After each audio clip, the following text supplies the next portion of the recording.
Bismillahirrahmanirrahim. Assalamualaikum warahmatullahi wabarakatuh.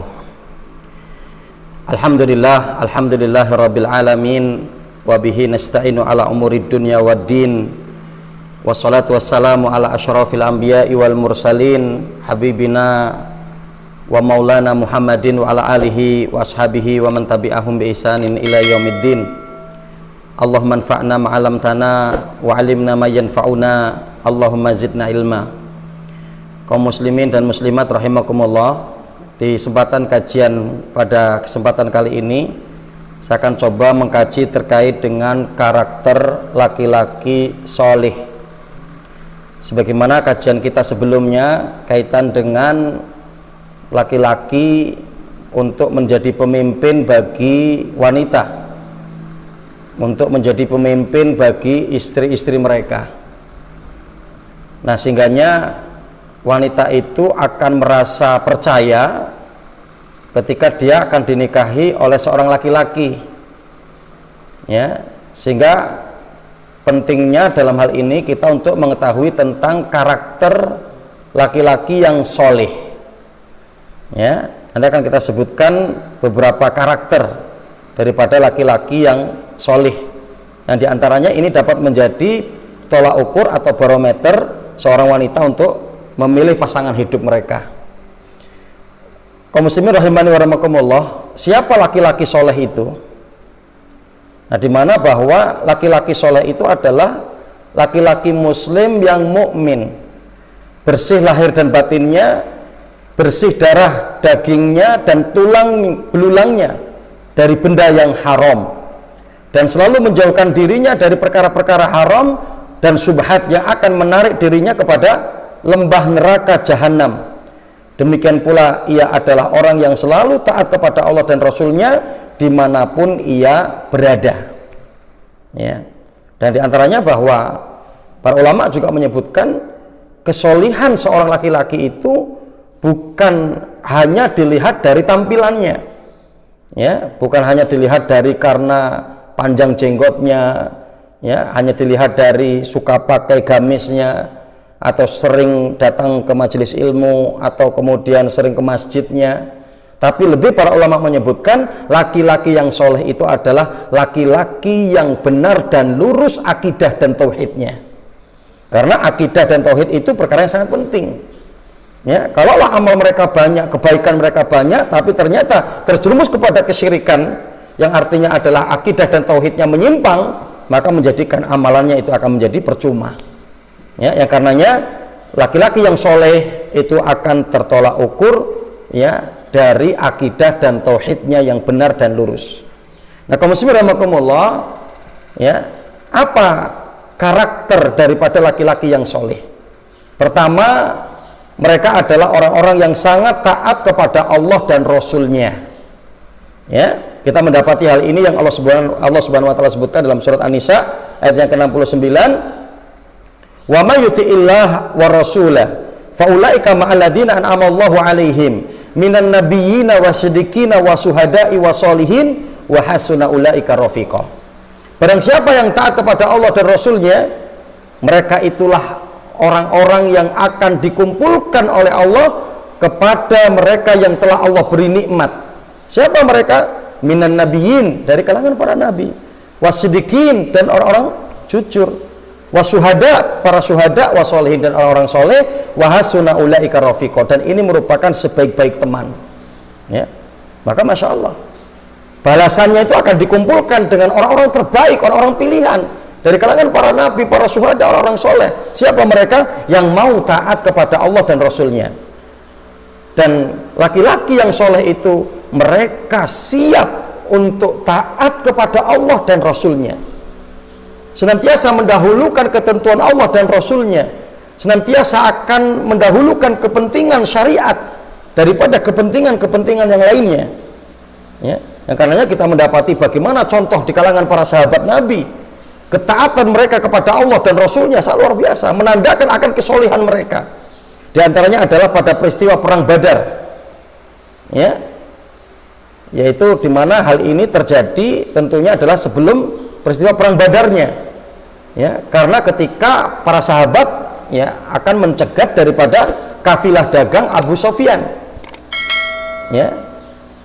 Yang ketika kemudian mereka keluar, Rasulullah kemudian berkata kepada para sahabat, para sahabatku, karena mereka sudah tahu bahwa kita akan keluar untuk mencegat mereka, ya, berarti bagaimana kalau dengan ini kita langsung untuk bertempur dan berperang dengan mereka.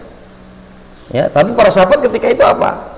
Mengatakan, oh ya Rasulullah, kami belum siap, ya, kami belum mampu, kami belum bisa kalau untuk berperang. Ya, dan ketika itu ada salah satu seorang sahabat Nabi Shallallahu Alaihi Wasallam yang kemudian dia, ya, berdiri dan mengatakan, ya Rasulullah, kalau itu merupakan perintahmu dan itu perintah Allah, maka kami akan menjalankan. Kami tidak ingin sebagaimana kaum Bani Israel yang berkata kepada Musa, ya, apa yang disampaikan oleh kaum Bani Israel kepada Musa, idhab anta wa rabbuka faqatila inna hahuna qaidun. Wahai Musa, kata kaum Bani Israel, pergilah kamu bersama dengan Rabbmu, dengan Tuhanmu untuk berperang, sedangkan kami di sini untuk duduk-duduk. Kami tidak ingin seperti itu, kata para sahabat Nabi. Tapi kalau itu sudah menjadi perintah Allah dan Rasul, kami akan ikut. Masya Allah. Ya, kita melihat ketaatan para sahabat. Ya, dan kita juga melihat yang kedua, kisah pada peristiwa untuk menunjukkan akan kesolehan para sahabat itu adalah, ya, yaitu apa? Pada waktu, ya, pembagian ghanimah pada perang Badar. Para sahabat ketika itu berebut ghanimah. Mereka saling untuk menghai daripada ghanimah tersebut. Ada yang mereka mengatakan bahwa ghanimah ini hak kami, ya, karena kami yang menjaga Rasul. Kalau Rasul tidak terjaga, maka akan terjadi suatu bagi Rasulullah. Maka ghanimah itu kami yang paling berhak. Ada yang mereka, kelompok yang lain mengatakan kami yang lebih berhak karena kami berada di front-front terdepan. Kalau tanpa kami maka kita tidak diberikan kemenangan. Ada juga yang kelompok yang ketiga, mereka mengatakan bahwa kami yang berhak dengan ghanimah ini karena mereka notabene yang mengumpulkan ghanimah. Kami yang mengumpulkan ghanimah. Kalau ghanimah ini tidak dikumpulkan, rampasan perang ini tidak kemudian kami jaga, ya, maka belum tentu kita mendapatkan kemenangan. Kemudian dengan peristiwa itu Allah turunkan surat Al-Anfal di ayat yang pertama, yas'alunaka 'anil anfal qulil anfalu lillahi war rasul. Ya, mereka bertanya tentang harta rampasan perang. Wahai Muhammad, sampaikan kepada mereka bahwa harta rampasan perang itu adalah milik Allah dan Rasulnya. Ketika itu mereka kemudian diam, ya, untuk mendapatkan jatah pembagian daripada ghanimah itu mereka tunduk kepada ketentuan Allah dan Rasulnya. Masya Allah. Kita melihat bahwa orang yang soleh itu mereka adalah orang yang sangat taat kepada Allah dan Rasulnya. Ini karakter yang pertama. Adapun karakter yang kedua, orang yang soleh itu adalah orang yang sabar menghadapi ujian dan cobaan dari Allah. Ya, karena dia tahu betul bahwa di mana ujian cobaan itu adalah satu kepastian dari Allah. Yang Allah Subhanahu wa taala sebutkan dalam surat Al-Anbiya ayat yang ke-35, wa nabluukum bisyarri wal khairi fitnatan wa ilaina turja'un. Dan sungguh akan kami uji kalian dengan keburukan dan kebaikan, ya, sebagai satu fitnah, ujian bagi kalian, dan kepada kamilah, kata Allah, kalian itu akan dikembalikan. Bahkan Rasul sallallahu alaihi wasallam dalam riwayat Muslim mengatakan, ya, innallaha idza ahabba biqaumin ibtalahum. Sungguhnya Allah kalau cinta kepada satu kaum, maka Allah akan uji kaum tersebut. Ya. Dan barang siapa yang ridho dengan ujian tersebut, falahur ridho. Dan barang siapa yang ridho dengan ujian Allah, dia menerima. Ya, maka bagi dirinya ridho Allah. Faman sakhita falahu sakht. Dan barang siapa yang murka, marah dengan ujian Allah, maka Allah pun akan murka kepadanya.